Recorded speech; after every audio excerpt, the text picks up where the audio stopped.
Una de las primeras cosas que hacemos cuando llega una mujer embarazada al consultorio es pesarla. Y eso les causa mucha angustia y preocupación. La pregunta que me hacen casi todas mis pacientes es: doctor, ¿cuánto peso debo de aumentar durante mi embarazo? Y esa es una pregunta muy difícil de responder porque depende de muchas variables. Por ejemplo, no es lo mismo una mujer pequeña y delgada que quizás pesa 45 o 50 kilos a una mujer mucho más grande y alta y obesa que tal vez pesa más de 100 kilos. Entonces, por supuesto que depende de cada mujer.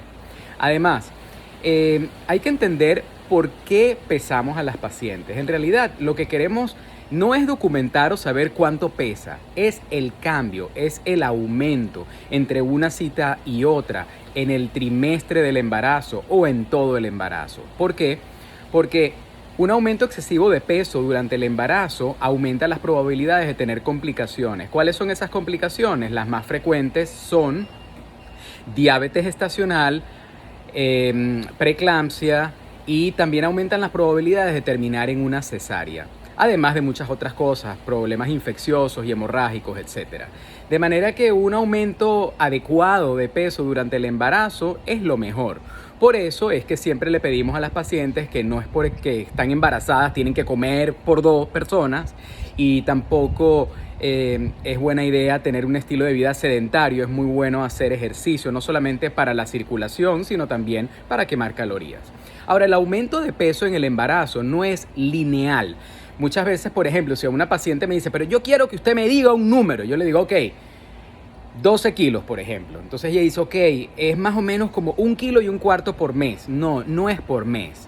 Muchas veces en el primer trimestre, en vista de que esa paciente se siente mal, muchas veces tienen náuseas, vomitan, no se sienten bien, bajan de peso en el primer trimestre. Y eso es normal.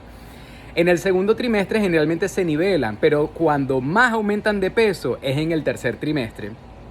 Y se preocupan muchísimo. Pero hay que entender que también en el tercer trimestre todo el peso de esa mujer embarazada no es grasa. Una parte es grasa, pero también hay un aumento en el tamaño del útero. Está, por supuesto, su bebé, la placenta, el aumento de la sangre que tiene esa mujer en su cuerpo, el líquido amniótico. Todo esto contribuye a la pérdida, al aumento de peso, y ese peso se pierde inmediatamente después del nacimiento del bebé, pero también, por supuesto, pasa un periodo de tiempo que generalmente son 6 semanas, 12 semanas, hasta que ya se ha perdido todo ese peso que corresponde a la retención de líquido y al aumento en la cantidad o el volumen de sangre en la mujer embarazada.